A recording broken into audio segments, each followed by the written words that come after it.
Well, thanks for joining me. I'm Lyle Shelton. You're with the Queensland Conservative. What will it take for governments in Australia to act to fix our electricity mess? Last Friday, 200,000 Victorians lost power because the electricity grid could not cope on a hot day. The Australian Conservatives have been warning about this for years, and it gives us no joy to see our warnings coming to pass. The Australian Energy Market Operator has also been warning about it. What happened on Friday was not a surprise. If you close down 10 coal-fired power stations in 6 years without replacing them, you're asking for trouble. Wind and solar simply can't provide baseload electricity. What happened in Victoria on Friday was not the result of climate change. Anyone who lives southwest of the Great Dividing Range down to Melbourne and Adelaide experiences 40-degree plus days most summers. Hot days are not unusual. Yet the Australian Energy Market Operator ordered rolling blackouts in Melbourne and Geelong so that greater catastrophe could be prevented. Put simply, our coal-depleted, wind and solar-infused electricity grid in 2019 simply can't cope with household and industry demand on a hot day anymore. The Victorian government blamed the shutdown on the failure of ageing coal-fired power stations. And that's partly true. But that's where the language gets very slippery, as those wedded to warming alarmism seek to justify the policies which have given us some of the world's most expensive and unreliable electricity. The reality is, and that's an important word, reality, that governments have failed to invest in upgrading old power stations and building new ones that can deliver dispatchable electricity. So of course there's going to be failures. If you fail to service and maintain your car and start using Lime scooters, don't expect to be able to go on a long road trip with your family when you need to. As I mentioned, and I can't underscore this point enough, 10 coal-fired power stations have been closed down in the past 6 years and not replaced. That's happened on the watch of a coalition government in Canberra. Existing coal-fired power stations have been allowed to run down. The only money spent on electricity generation has been through massive taxpayer subsidies on windmills and solar panels. These only supply a fraction of our electricity, around 4%, and when the wind stops blowing, as it did last Friday, windmills are of no use. Queensland-based energy expert and the owner of the Valeview coal-fired power station in New South Wales, Trevor St Baker, said Australia was trying to do what no other country in the world was doing. Everyone knows that there isn't enough firm dispatchable 24/7 power. This problem started with doing what no country in the world is doing, which is shutting down its dispatchable power in the belief that it's going to be replaced by wind and solar.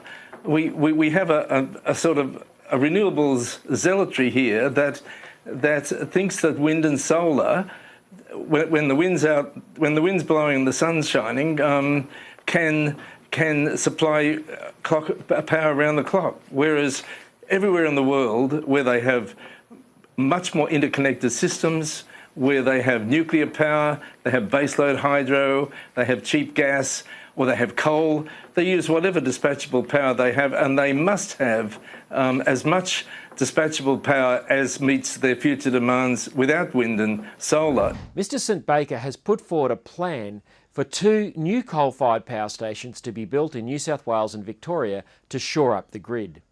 Brand new coal-fired power stations are being built all over the world as we speak.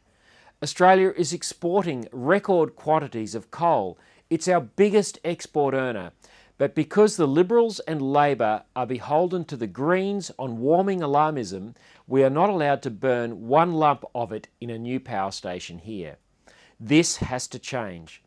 It's been great to see some Liberals speaking out against the taxpayer money being poured into renewables, but the reality is they helped us to get us where we are today.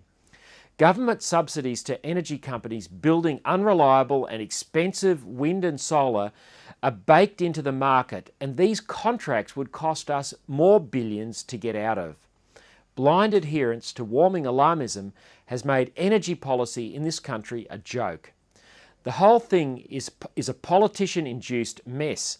The power of the Greens over public policy in this country has to be broken. The lack of courage to take them on, along with their backers in the media, must change. That's why I'm running for the Senate with the Australian Conservatives. We simply need people of conviction who will bring back common sense. You're with the Queensland Conservative. Don't go away, there'll be more after this.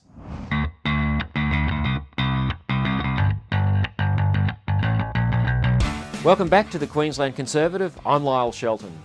Well, can the Coalition win the election, or are we destined to get the most green left-leaning government in our history under Bill Shorten?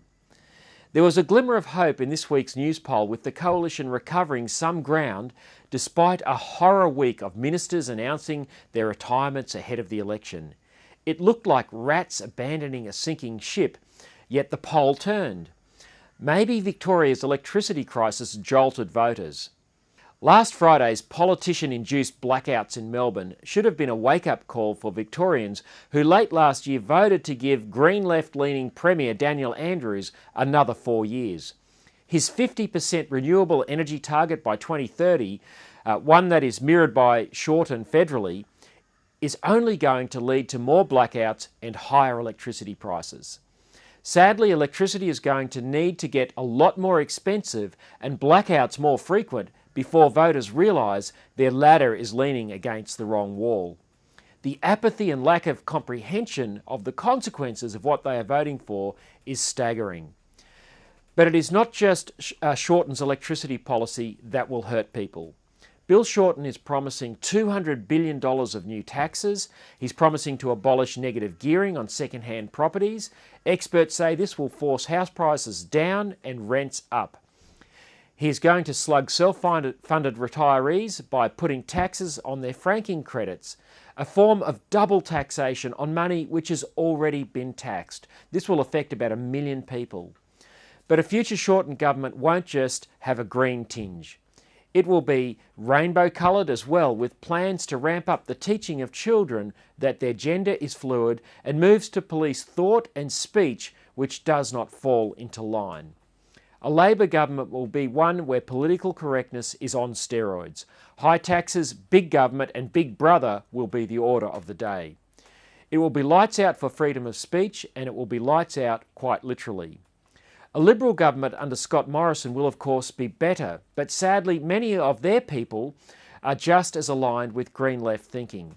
Witness Julie Bishop last week backing a US-based fashionistas attack on tennis legend Margaret Court. Anna Wintour called for Court's name to be removed from the Margaret Court Arena at the Melbourne Park Tennis Centre.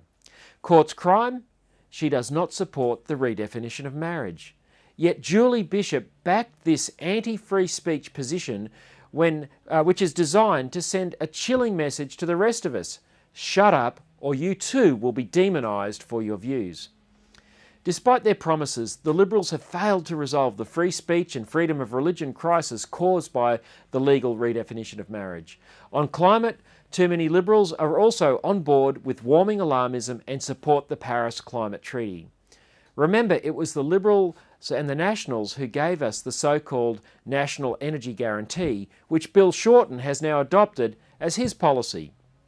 If the Liberals were serious about fixing our energy mess, they would find a way to facilitate investment in new coal-fired power stations so Australia can start the long journey back to affordable and reliable electricity. Instead, we have squandered, with the Liberals' help, our nation's best competitive advantage. Too much green left rainbow water is inside the Liberals' boat. Despite their identity crisis, I want it to be the Liberals who win government, and I would encourage you to vote for most of them in the House of Representatives. But regardless of who wins government, Australian Conservatives will be needed as third-party insurance to watch your back in the Senate. If enough of us are elected to the Senate, we could potentially hold the balance of power on the crossbench. We could steer Australia back to common sense. Imagine that. The election is likely to be held on May 11 or May 18. It is not long, and we are working hard. With your help, there is no doubt in my mind we can make a difference. Our movement is our nation's last best hope. Well, that's it for another week of the Queensland Conservative. Thanks for tuning in, and don't forget to follow my Senate journey on Facebook and Twitter and on the Conservative Party's website. Until next week, bye for now.